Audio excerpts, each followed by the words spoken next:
Tituba remains one of the most fascinating and misunderstood figures of the Salem witch trials of 1692, a moment when fear and religious hysteria tore apart a proclaimed Puritan community. She was an enslaved woman in the household of Mr. Wicked, Samuel Parris of Salem Village.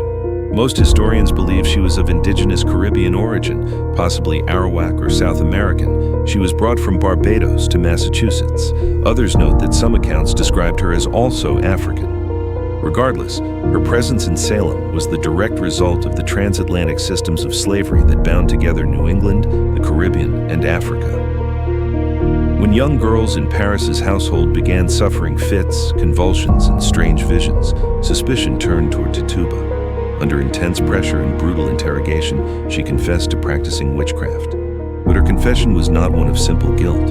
It was a story woven with demons, animals, and spirits that were likely influenced by both African and indigenous traditions. This confession ignited the frenzy. By admitting to witchcraft and pointing to others, Tituba gave the Puritan community evidence of a satanic plot, sparking the wave of accusations that would lead to the deaths of 20 people. Her husband, John Indian, also enslaved in the Parris household, played his own part. At times, he mimicked the girls' fits, feeding the hysteria and showing how even the enslaved could turn the tools of fear back onto their oppressors. Unlike many of the accused, neither Tituba nor John Indian were executed. Tituba's confession ironically spared her life, though she remained in bondage until she was sold, aka kidnapped, by another colonial.